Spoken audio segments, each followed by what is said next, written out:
Okay. Hello, Helen. Thank you for meeting me today. You're going to be my first person on the podcast, The Cauldron of Curiosities. And one of the first things I thought it might be helpful to anyone who's listening is, what is curiosity? What is curiosity to you? I think a curiosity is a state of not knowing and of knowing that we don't know. Whereas the opposite of curiosity is where we think we know and we feel kind of certain that we know something. So I think if I was to kind of sum it up, that's what I would say. Yeah, because I always find I term myself a curious explorer because I love going off down rabbit holes. So I'll be, oh, what does that mean? Or where does that go? What's over the wall? Um, the essence of a cat, of being nosy enough. There's a nosiness to it, isn't there? Curiosity is like wanting to know, why does it do that? Or why do people do that? Or why do the clouds create that shape? And it's also links back to that joy of when you're a child and you could, oh, if I do that, what will happen? Especially if none of your parents were watching to tell you not to do it. I'm sure Yeah. you've experienced that. Well, it's almost, I think also about the word experimental. So to be truly experimental, like if you think about a scientist doing an experiment, they might have a hypothesis or a theory, but they hopefully they're not too set on that because they want to be genuinely curious about whether their hypothesis is right or not. So they have to be open to the idea that they could be wrong. Yes. So I often do that because I'm a cognitive behavioral therapist and an acceptance and commitment therapist, and we do something called a behavioral experiment, which basically means like, so if you have a hypothesis that if I speak in a meeting, people, it will be embarrassing and people will shame me or something like that, and that prevents you from speaking in a meeting, then be truly curious of what might happen. Let's try speaking and see what actually happens. And so you're genuinely curious. Like maybe you will get shouted down. I mean, we don't know. Maybe your Mm, hypothesis is right. Um, rather than that kind of feel the fear, do it anyway, which is just like you need to push through and it'll be fine. Almost like what can think of as toxic positivity, where it's kind of like everything's going to be fine. There's nothing to worry about. Push through. Whereas in a behavioral experiment, you're genuinely curious. So I was brought up to be a good girl, and yeah. I've genuinely followed that. But now that I've left the NHS, I don't feel the need to kind of conform as much. So I'm trying out kind of like bits of naughtiness. Um, so it's so much fun. So I bought myself a little scooter that looks like a child's scooter, but bigger. And people use it for commuting from, from the train station to work and things. Um, and so I'm kind of like, where can I take this scooter? Because people frown upon scooters because because they're new and people don't really understand why they're there and what they're doing and they look a bit dangerous. So people are a bit against scooters. But then when they see that it's a middle-aged woman and it doesn't have an engine, they're a bit curious as to what is it actually. So I've just tried scooting around places that you're not really meant to. So my most interesting one was the Theatre Royal in Norwich, has got two entrances opposite each other. And so I just scooted through the middle of that. So I went through the reception area on my scooter and back out the other side just to kind of see what happened, just to be curious. And what happened? Nothing. I mean, that's the thing that's most interesting is that like often when I work with people who are frightened of panicking and fainting in public, um, the sad thing is that actually most people don't really care about other people. They're mostly just getting on with their lives and they're not really that interested in you. And maybe that's a bit sad and maybe it's not, but actually Yeah. you aren't really the center of things, perhaps in the way that your brain tells you you are. Well, Don Miguel Ruiz talks about that, doesn't he, in the Four Agreements, about how our perception of what people are thinking or seeing is completely different. And he uses an analogy of going into a movie house, and the first movie is your life as a situation that you're watching, and you're going, yeah, I recognize that. And you go into movie number two, it's the same situation. Your mother's sat there watching it, but you're watching it and you think, no, that isn't how it was. It was how it was in movie theatre number one. And he says, we have to realise that we all view things differently, and it's getting ourselves out of that headspace of thinking, A, that the person's thinking about us, because they're probably not. And that's really difficult, because we often think, don't we? We go somewhere and we assume that what we're doing is of great interest to those around us. Now, I always do add this precursor. If I'm in the room, I will be looking at you because I'm curious. I Yeah. want to know what you're doing, and why did you pick? Why did you choose that particular colour? And where did you buy your boots from? Where did you buy your bag from? Because I like that. What's, is it real leather? All of those sort of questions are running through my head. And years ago, I'd never ask anyone. Whereas now I will ask, I'll say, where did you buy that from? Or where did you get your hair done? It looks lovely. And it's amazing the interaction you get from people when you are respectfully interacting about what you're curious about. Yeah, I think that. I mean, I definitely have that idea, like in the street. Like, so some people I mean, I live in it's like the place that it tends to be a lot of public sector workers, so they can't really, so they're a bit sort of aspiring middle class, but they can't really afford the posh area. So Mm. our street is kind of a real mixture of different people, and I just say hello to everyone and just kind of be curious. And I think sometimes there's this idea that, like, basically if you don't know them, they're the enemy, so you have to kind of keep them at a distance. And there is a I mean, I guess alongside curiosity, we have boundaries. So, if someone asks you a question, you can say that's none of your business, and the other person could say that. So a lot of people were, and so I came out as lesbian in the 90s, and there was a lot of curiosity around that. Nowadays, no one's curious. Um, they just, and I also feel like saying, if people ask me things, I come sometimes feel like saying, don't you have the internet? It kind of feels a bit personal. And so a lot of people would ask lots of questions about being a lesbian, and it felt really uncomfortable, I have to say. Um, Mm.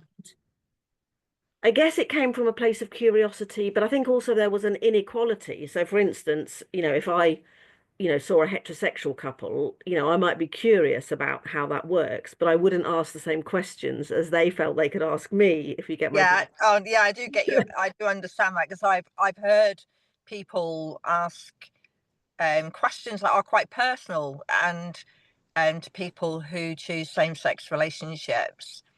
And you're right. They wouldn't ask generally of a heterosexual couple, oh, how does that work then? Yeah. Um, but on, playing devil's advocate, I have worked with some individuals who had no boundaries with questions.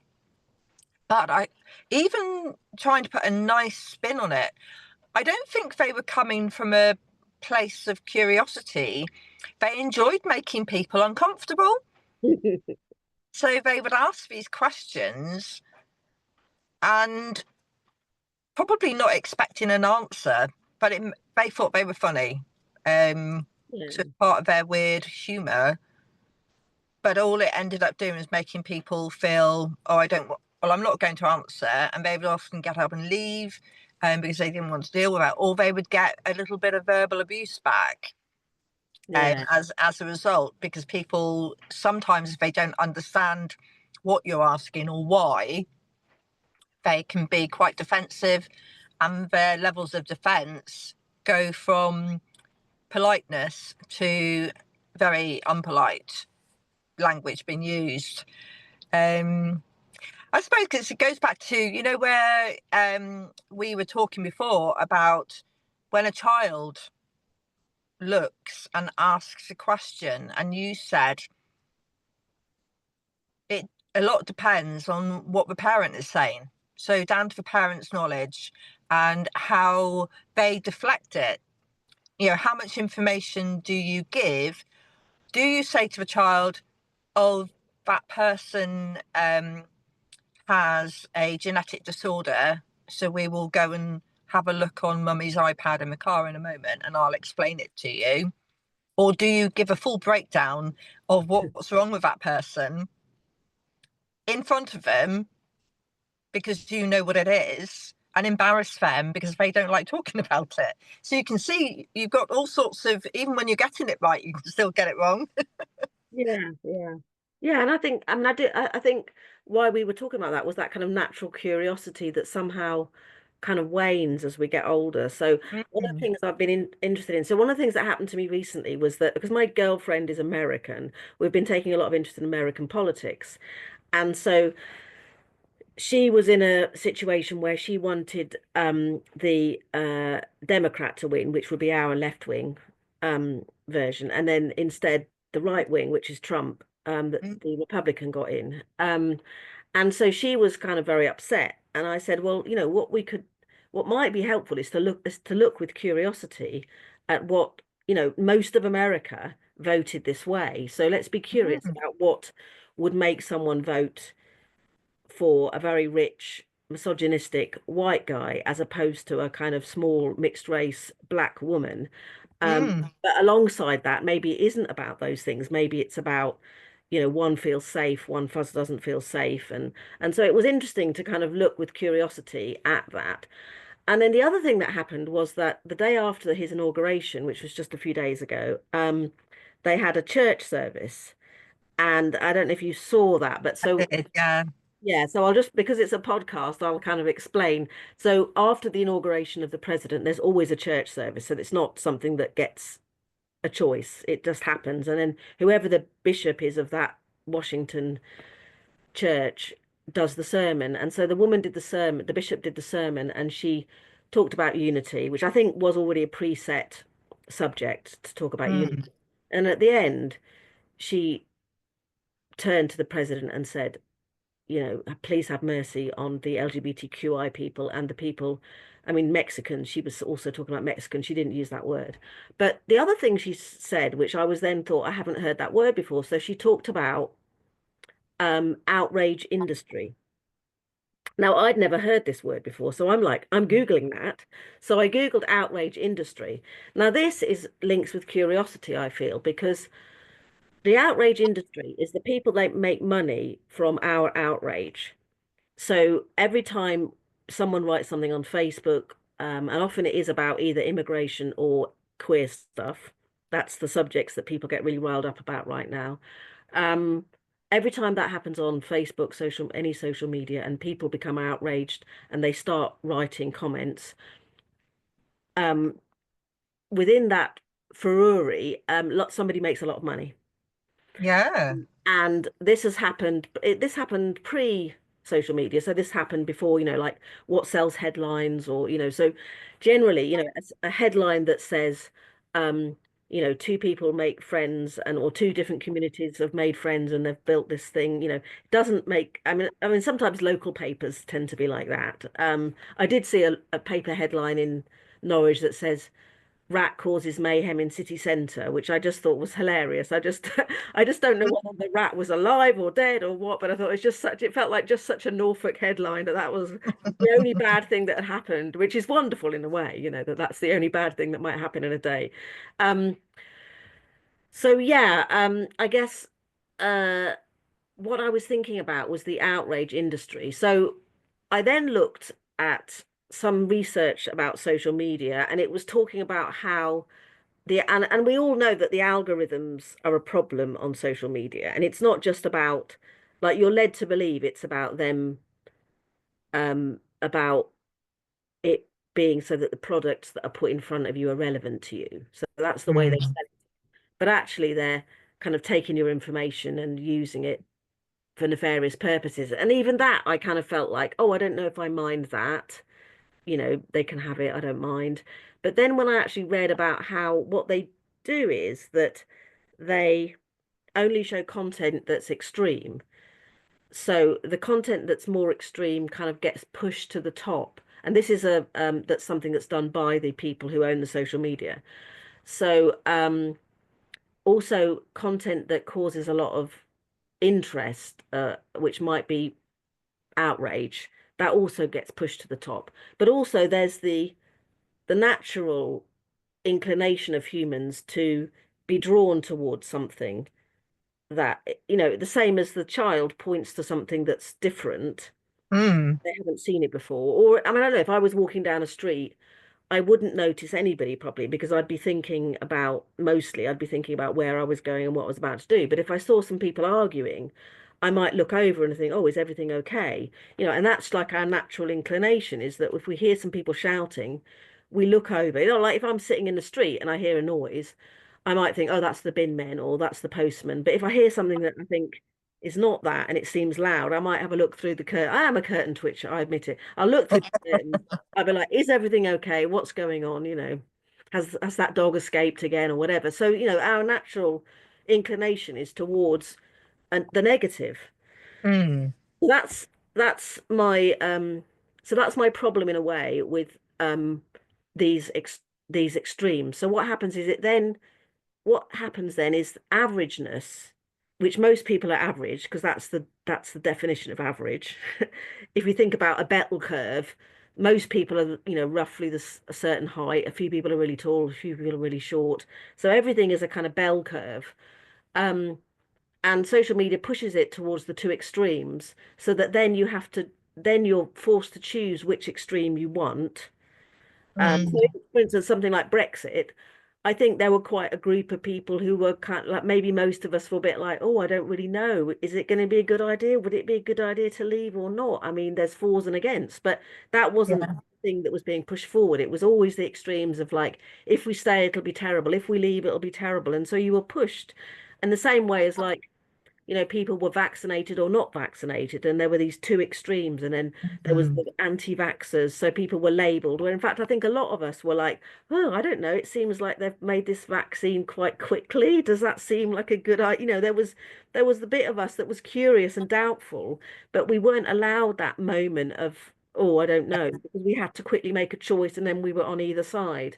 So I think that's the problem with the outrage industry is that we're pushed to extremes and then we choose, and then the other person is the enemy. Yes. And then that's the problem. So people are falling, I mean, even just silly things like, cyclists hating car drivers hating cyclists.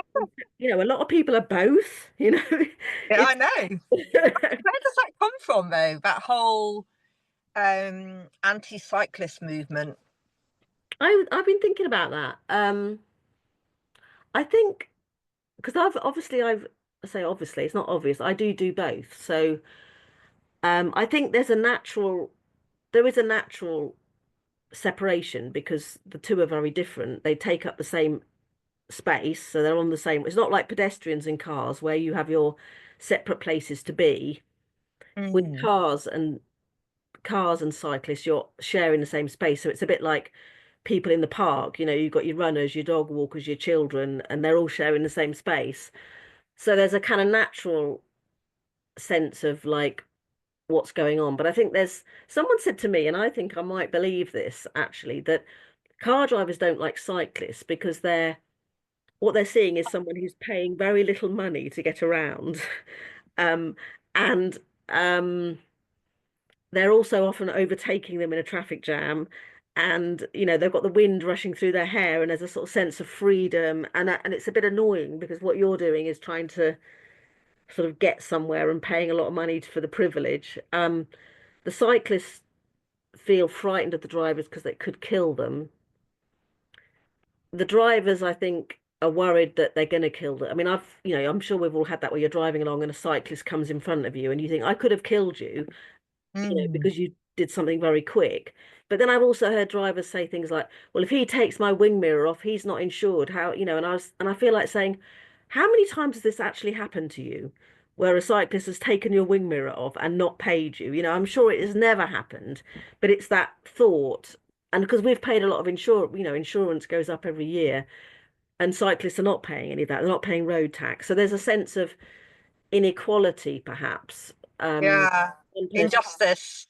say, It's been the injustice of it. yeah, um, And I can see what you're referring to. So where they feel there's a fear of missing out.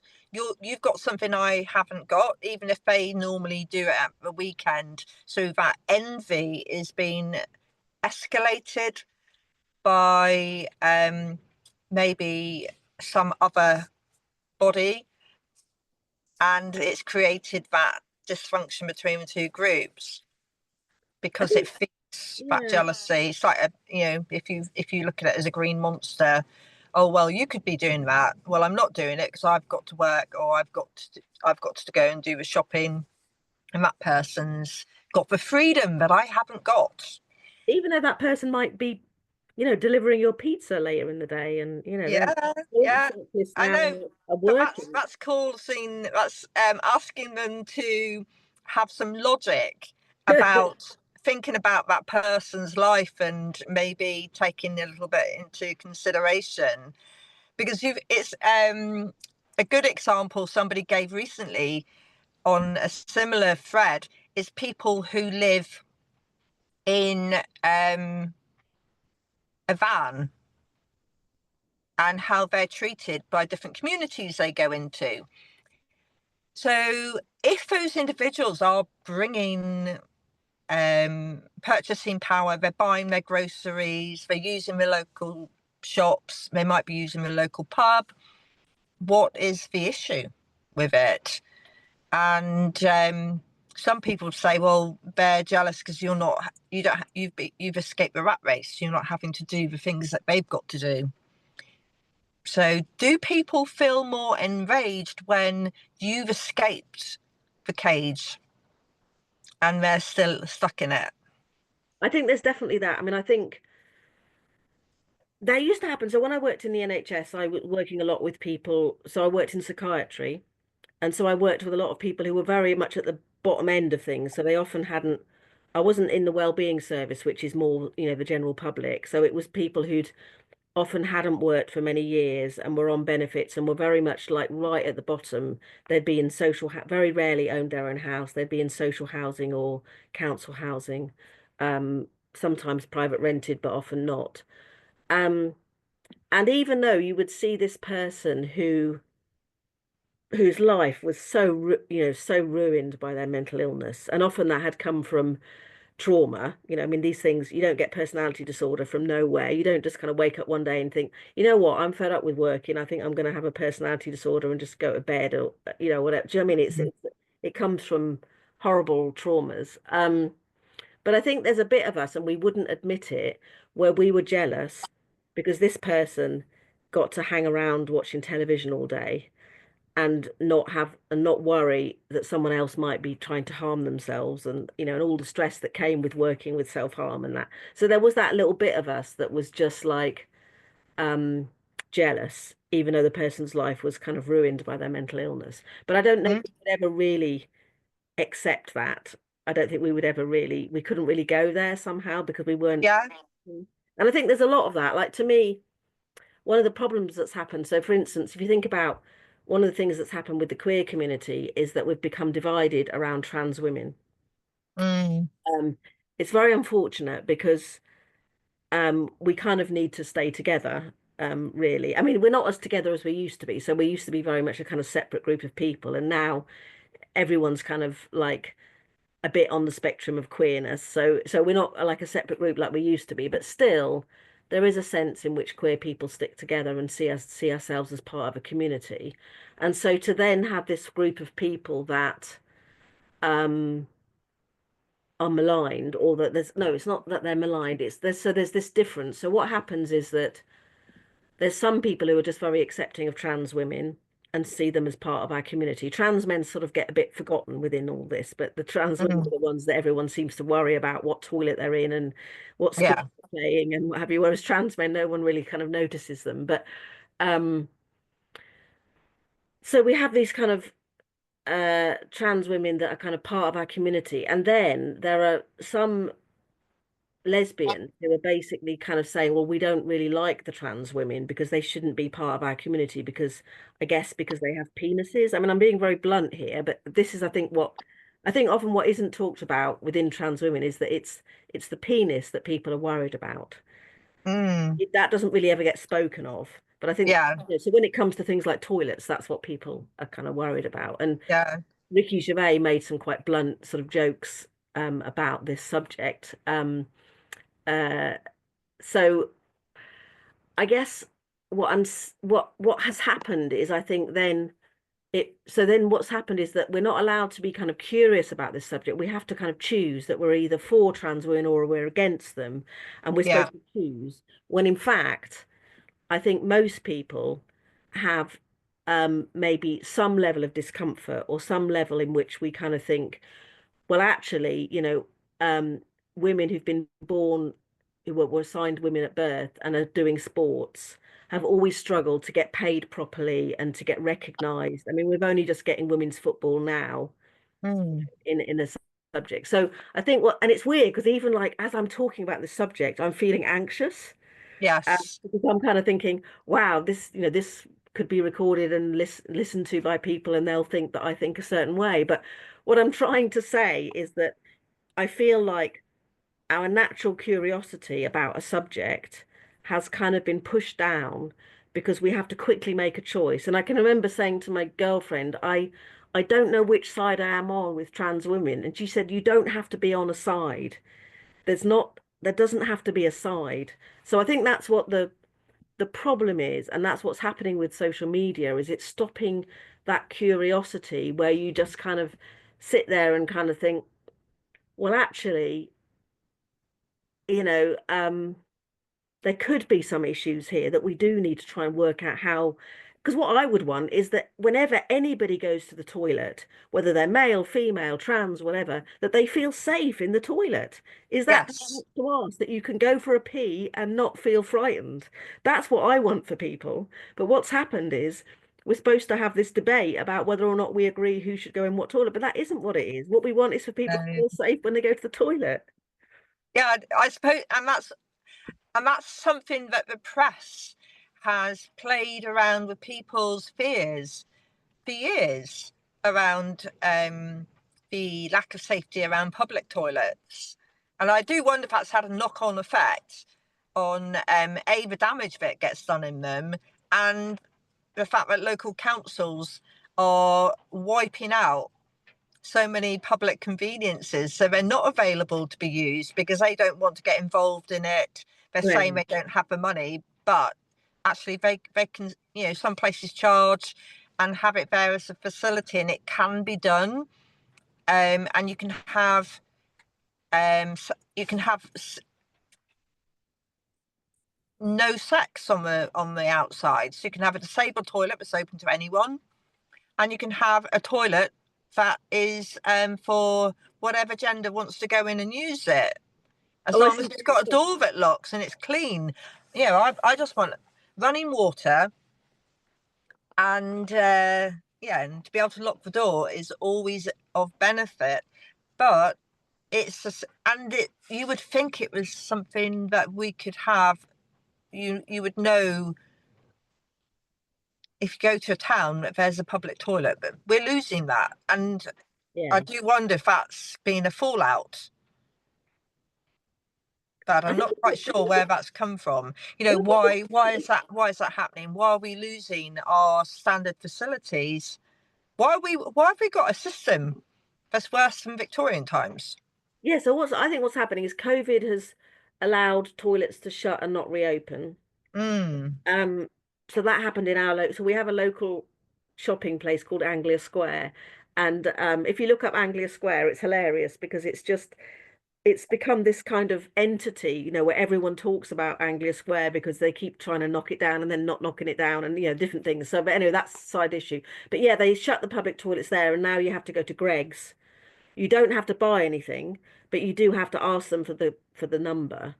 I think Mm. the number's always the same anyway. So, but it's just it's not as easy. But I think that's the problem. It's a problem for, any postmenopausal woman. No, I mean there's lots of people who need the toilet quite quickly for lots of reasons, but also Yes. anyone who doesn't have a stable home, will also needs a toilet that they don't have to buy anything for. So it is an important facility, but also Mm. councils are being squeezed so much. Um, but yeah, it's an It, interesting one, isn't it? it is. It's difficult, isn't it? Because you look at the services and what was available. I suppose the only thing to do is if people are interested in why are these facilities going is where are their councils spending the money? Where's the toilet budget gone? And what was said at the council meeting when they decided to Yeah. close them? I mean, that's a whole other thing. Yeah, Yeah. because people don't always realise that, do they? I never used to know where these type of conversations happened until I worked in healthcare governance. And everywhere has a meeting where somebody's meant to make a minuted decision around these things. It's not just done off the top of somebody, some good ideas club. So it is recorded, and if it's public, we've got access Yeah, yeah. to those minutes, and people can access that if they want to know what's been going on. I don't think many people do go and have a look. It's a little bit like how planning gets through, Yeah. and people don't protest in time. No, I mean, there's something happening in our street where people want to make it one way, and it is quite it's weird because I never thought I would get interested in town planning, but maybe it's something about being over 50 where you suddenly get interested in town planning. And but can I, so is it okay if we just have a slight segue, because I wanted to talk about um spirituality and curiosity. Yes. Yeah, okay, yeah, because I don't want to kind of miss that out and get talking about toilets and one-way streets and um Shall we do a pause? yeah, yeah, yeah. Okay, so if we stop for 5 seconds.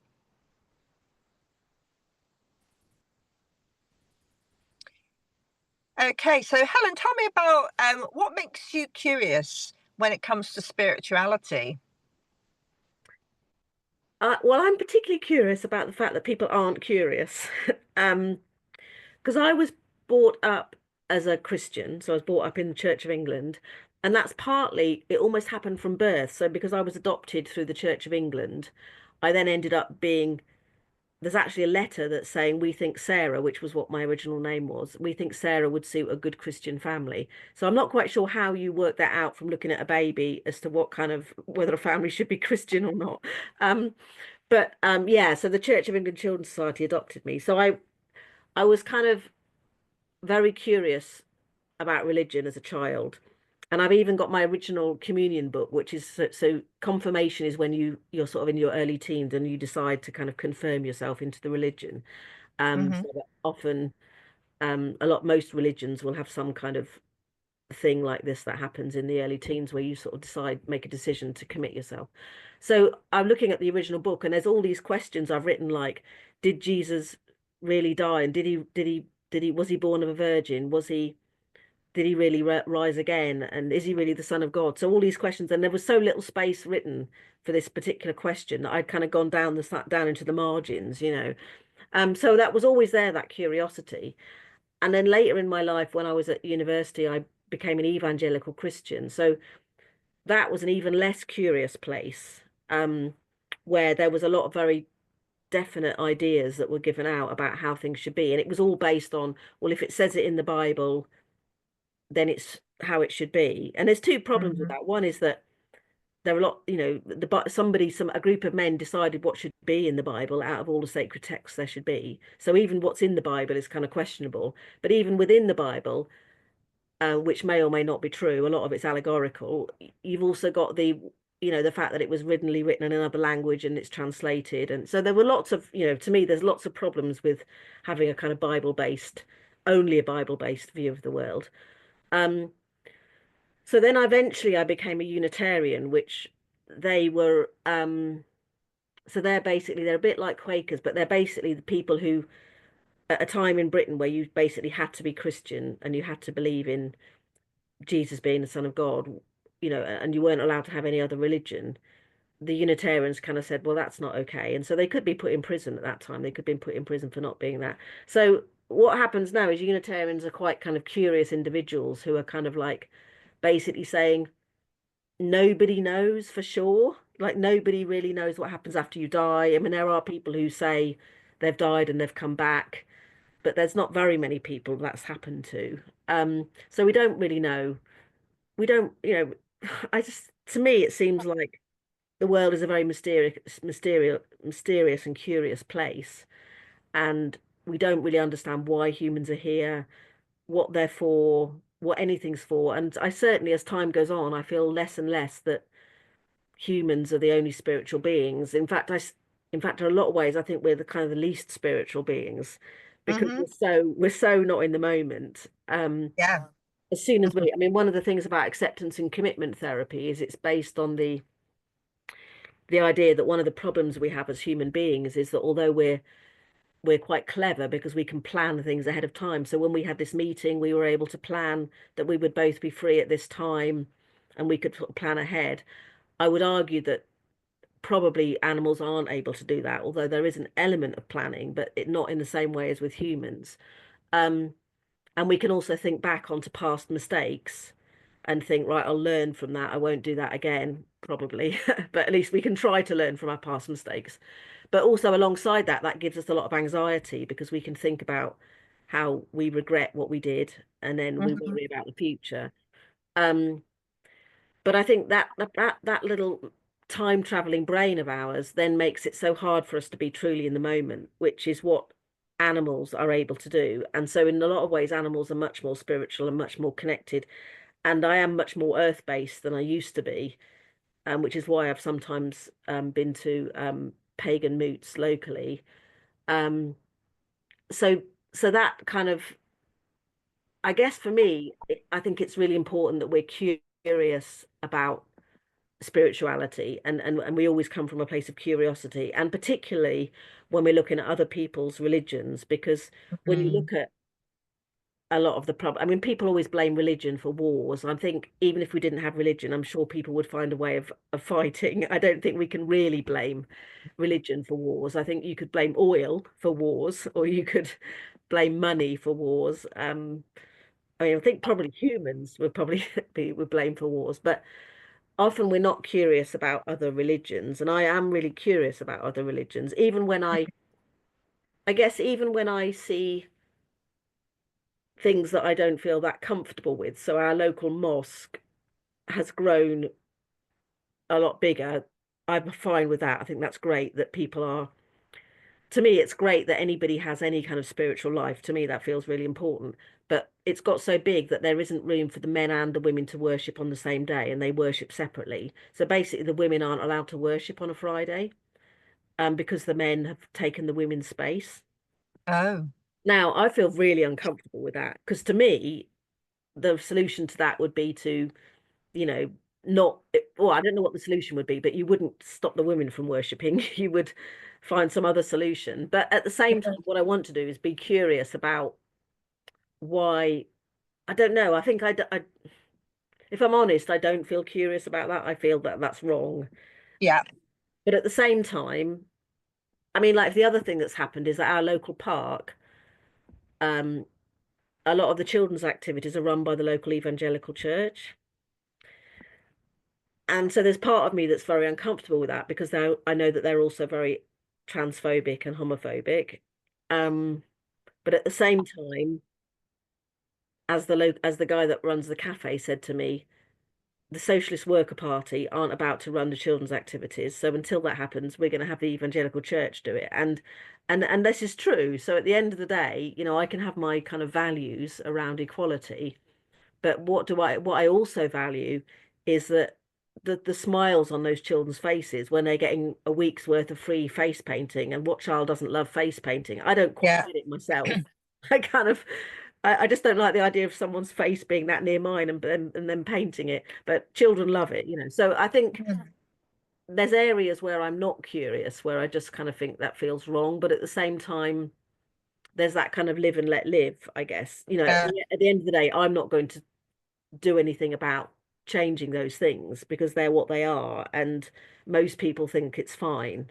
What I'm talking about is the park, is that most people enjoy the fact that there are free children's activities during the holidays. Mm.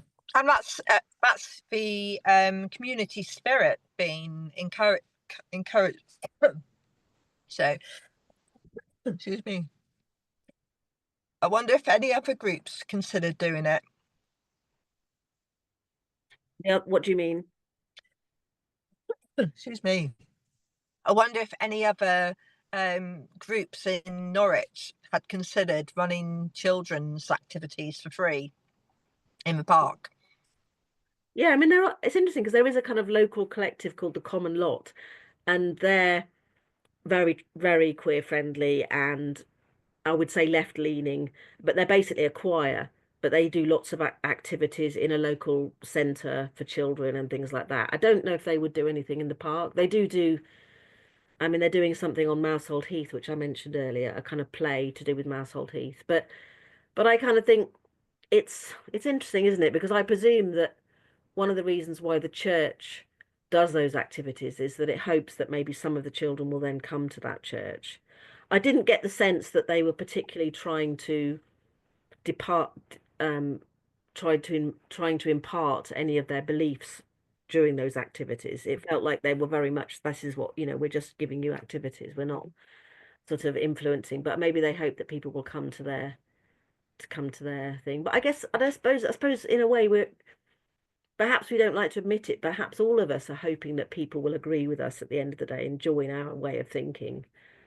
Yeah, I think it makes us feel comfortable if we can persuade people to think the same way we do. People are uncomfortable with debate, and you'll often find about if there is a debate where one person isn't willing to acknowledge that you're both thinking different things, sometimes it can devolve into being more of a defensive piece, and it loses that sense of friendliness. I've been on the receiving end of that when I've mentioned something that should have been a general discussion, but because the person didn't agree and were quite single-minded in their viewpoint, they their response was then to attack me verbally, and that I was basically talking a load of rubbish. So rather than saying, Sarah, you're talking a load of rubbish, show me the evidence. I'm quite happy to discuss anything. I'm a university lecturer, love it. So if you've got a viewpoint, is that coming from your personal gnosis? And that's good, that's fine. So my personal perception is X. Or are you basing it on some evidence that you can give me to share, and we can both have a look at it and discuss it? Or is that viewpoint coming from your prejudice and your lack of open-mindedness? Yeah, And because sometimes we think we can get away with it, don't we? We think we can say that our opinion based on our prejudice, which is why you have people saying things in public which are unkind, because they're allowed to do it. Nobody challenges them and saying, is that coming from a brain that actually has knowledge about what you're talking about? Or are you being a bigot? I think that's one of the problems that's happened in a way, with the internet, is that now everyone is a journalist. That's not to say that journalists are perfect, but at least they would have been kind of trained to gather evidence and report in a certain way, whereas now anyone can kind of say anything. Yeah. Um, and it is interesting. I mean, like, I guess, say something about, I mean, I recently I was trying to make a spiritual point where I said, according to the laws of aerodynamics, bees should not be able to fly, but they fly anyway. So why don't we do things that people tell us we can't do? And then someone later on pointed out that the thing about the bees and aerodynamics is not true. It's just something people say down the pub. Um, but that the person who was, so I was having my sermon kind of assessed, if you like, and they said it was okay to say something that wasn't true in order to make a spiritual point. They believed, but at the same time, I felt a bit worried that I'd actually thought this thing was true about bees, um, Mhm. just because I thought it was cute and funny. But I hadn't ever actually looked it up to see whether it was true. And of course, the laws of aerodynamics must be wrong if because bees do fly. So therefore, um, it probably is quite unlikely that it's true about bees having not being able to fly according to the laws of aerodynamics. Um, yeah. If it is, if they are flying, because some people believe that they don't fly, they have a different method of movement, Oh, okay. What do and they? that's why they're able to move. How do they do it? Well, there's I can't remember who it was, and this is not going to be helpful to anybody who hears this, but the hoverflies, if you watch them, so you'll notice them when they're in front of you. They're the ones that look like bees, but they sit there and then they suddenly disappear. Oh, So okay. the concept was that they're capable of interdimensional travel. So they don't fly because they aren't flying. They're just moving from one plane to Oh, another, okay. and that's why you never see them moving. But I think there has been some work done from a scientific point of view, looking at the scale of a bumblebee on because its wing dimensions are not sufficient to lift it. Right. So Yeah. that would be where the piece came. So when they're doing the comparison of to lift X weight, um, you need to have a certain wing dimension to lift it up. A little bit like how a hang glider works. So a tiny one won't work unless you've got a tiny piece underneath it. So it's about that ratio. Yeah. Did you look and see where the bumblebee myth was debunked? No, I mean, this was just some feedback that was given to me about whether or not it was the thing that I'd said was true because I hadn't really researched it. But Because they may well have, that might just been their personal opinion. yeah, I mean, I think they weren't particularly saying that they were just commenting on the fact that you might want to be careful about stuff that you've kind of, saying stuff you heard down the pub, which I wouldn't have heard it down the pub, but it was what it was that saying hearing it down the pub is like basically that, oh, apparently you can't, apparently aliens made the pyramids. And I mean, that's a whole other subject, isn't it? I mean, when I was in lockdown, I started down a bit of a I started off watching some alien stuff, which was very interesting. There's a particular guy, I can't remember his name, but for about the past 20 years, he's been saying that the American, particularly the American military, are basically seeing stuff the whole time, but Mhm. and they're not really reporting it. And that was quite interesting because it was then saying, um, what I found interesting, to me, it's quite interesting if someone's talking about aliens and that person who's talking about it is ex-military because they don't have much to gain from it. In fact, they could lose their job or they maybe they've signed Mhm. Official Secrets Act or whatever. So to me, that feels quite important that people are saying the whole time we're seeing stuff and we're not reporting on it because it gets covered up. But the problem, I guess, with that, so that's where the algorithms came in. So then, because I'd watched a few things, that were quite well researched, it then sent me down this kind of, I don't know Yeah. if rabbit hole's the right word, but it then felt like my computer and my phone and probably my television as well was basically saying, right, she's into this. And so I was then getting suggestions of stuff to watch that didn't feel well researched. That was, to me, to say that aliens made the pyramids it almost feels a bit racist. It's kind of like saying that we can't really believe Egyptians would build something this clever, so let's say that it was aliens, Mm. and yeah, and it doesn't feel like it's particularly well researched. It's just saying, we don't we think octopuses are aliens because they're not like other animals, and it doesn't feel like it's properly researched. So that's my other, I don't know if this is on the subject of curiosity, but it feels to me a bit problematic. It's good that we question things. It's good Yes. that we don't just say, "Oh, the Prime Minister has said there's no aliens, so therefore there's no aliens." I mean, we kind of like think, "Huh, I don't know if I just trust that as a, But at the same time, somebody who, someone else who's kind of running a blog or whatever and making money out of saying, stirring up interest in a particular subject. I don't know. I'm slightly worried. I mean, there is also then an industry, like we're going to kind of create this idea that there's, that the Queen's a lizard or something, or, to me that, what I mean, it's just like it just feels a bit, that doesn't feel so curious as more kind of stirring up anxiety and kind of basically, yeah, it does. I don't feel that comfortable with that. I mean, I think it's great that we're curious that, I mean, the idea that there are no other planets with intelligent life, that's quite a strange idea. Like there has to be, Mm. billions of planets with human life. Whether those people have come over here and started walking amongst us, that's quite a leap. Um, Yeah, yeah.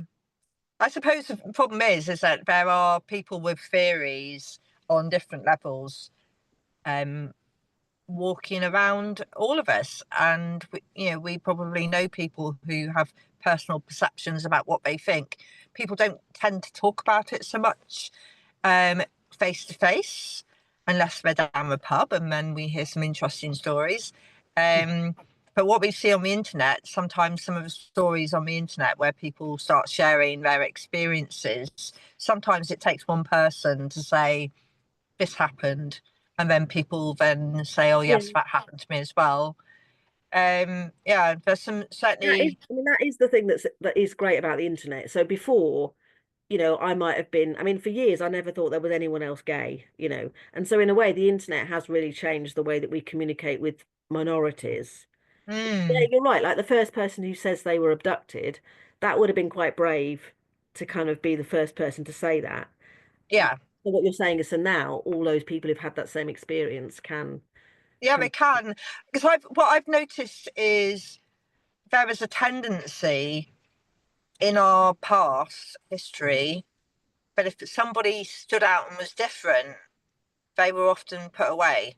yeah, yeah, Unless you were incredibly rich and people couldn't touch you, the average person had to be very careful about being different.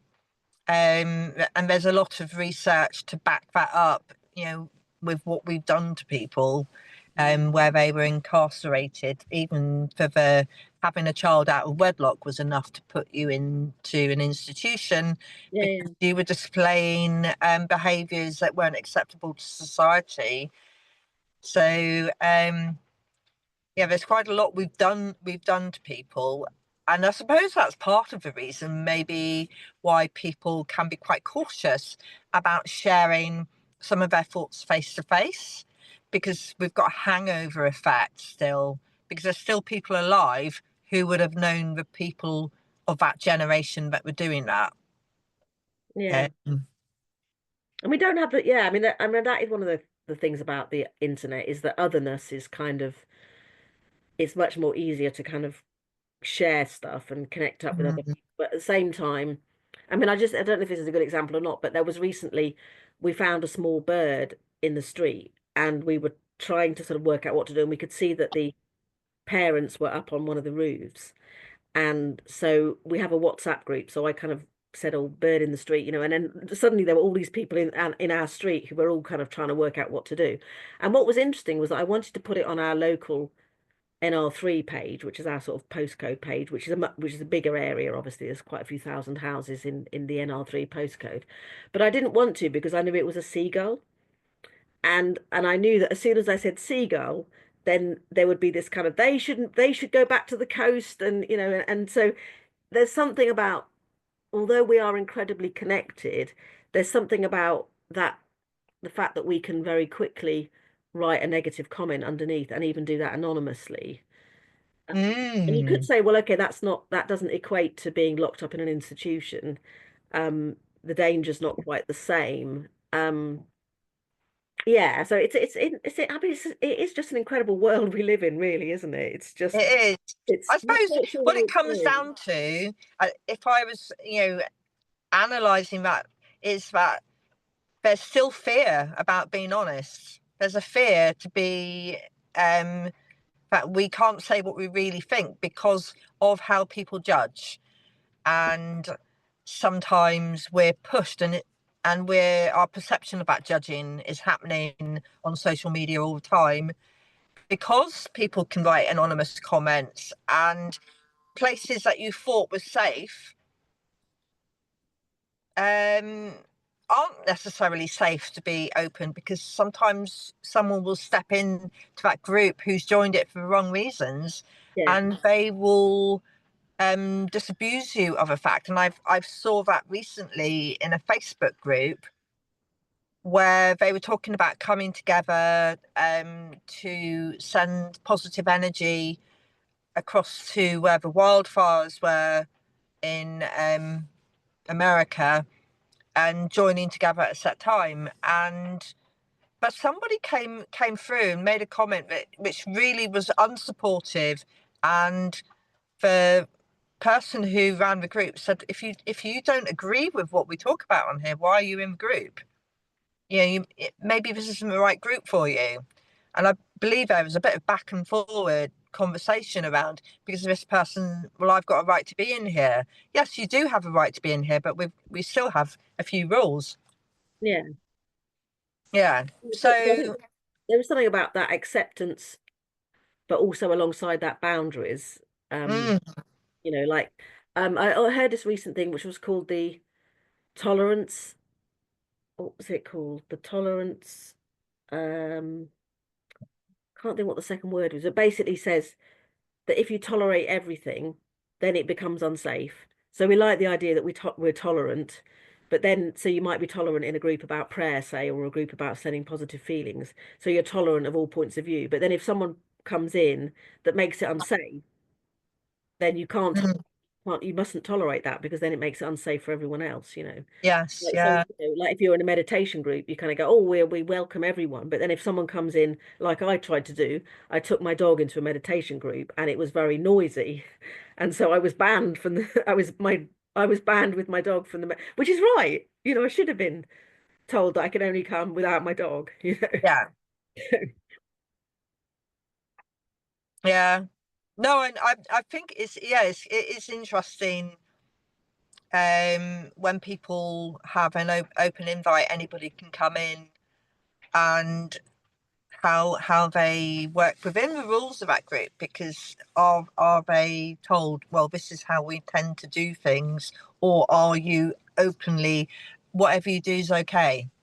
Because it isn't really, because we're human beings, and we know that we struggle with being completely open-minded, because we've got our little prejudices that get in the way. um it's quite I think it's quite difficult for people to be truly open, and yeah, human beings they quite frequently demonstrate that they struggle with the concept of true inclusiveness. There's Yeah. normally there's normally a little voice that goes, "What about X?" Yeah, And yeah. yeah, Well, I think about the choir, the common lot. I mean, they're very inclusive of all, people transitioning and, whatever.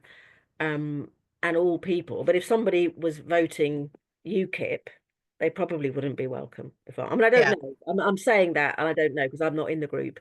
But I you think can ask them. I could ask them. Yeah. But it's true, and I think like our church is very liberal, and we say all are welcome. But then if someone came along, um, I mean, somebody did come once who was kind of not our usual demographic. And I would say, I mean, he did leave, but I don't think he did feel that welcome. Um, Mm, so I mean, I feel awkward kind of saying it out loud, really. But the truth is, like you say, you can't, if you welcome everybody, then not everybody feels comfortable. So yeah, there's yeah. always a boundary, I within. suppose that's part of this, because when we look back at what makes us feel safe, that's why we make some of our rules up, is because it makes us feel psychologically safe to say, well, there's a rule around, say, for example, putting a lock on the door. So some places would say you've got to lock the door, and other places go, well, I don't need to lock the door because I'm quite comfortable. I'm not worried about people just walking in.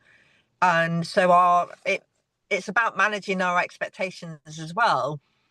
But we have these different pieces, don't we? Because used to horrify my friends when I lived in a house. For the first 4 years, I never locked the door, and it was only when I had double glazing put in and I had a door with a proper lock that I locked the door when I went away for longer than a couple of days. But we had a very large black dog living there, and people being superstitious didn't tend to go in the garden where there was a big black dog. He was really friendly. That's not superstition, that's just common sense, isn't it? I mean, it might But make it. I mean, it's interesting because I have this at church. There's these two dogs, and one of them is my Chihuahua, and the other one is this massive dog that looks like a sideboard, walking along. It's so big, and people are really wary of the big dog, but actually the Chihuahua's really got attitude, So there's an assumption made about. But I think it's yeah, also that thing of like, at the end of the day, if a Chihuahua got wrong with you, you could probably fight it off. yeah, yeah. But it just, I just realised that we all have different things with our expectations, whereas I never expected anybody to walk in, so nobody ever did, and You I'm find that quite happy. So you Sorry, say that you think your expectation of people not walking in actually influenced whether or not people walked in? I think sometimes it can, although I was raised that in a village where people would knock on your door and walk in. Yeah. They'd call your name out, and on they would come. So the only way you could stop them from coming in was locking your door. um, That'd be an yeah. argument for locking the door, wouldn't it? So yeah, but I do think sometimes our expectations can flavour things, but that's a topic for another day. Yeah. Oh, thank you very much for coming along today, Helen. Thank you for And inviting me. so we've talked about quite a lot of different aspects, and one of the things you mentioned was the church that you're with. Do you have any resources for people who would be interested to know more about the church that you're with? Yeah, I mean the if you're sort of, from a national point of view, there's the UK Unitarians. So if you Google UK Unitarians, there's a website.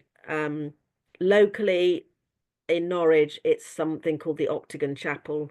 And Mm-hmm. again, there's a website for the Octagon Chapel, which I manage actually. So it's probably in a complete mess with none of the links working and but yeah, no, yeah, I mean, I'm not particularly evangelical about the Unitarians, but if people have had their interest piqued, then um, you're welcome to have a look.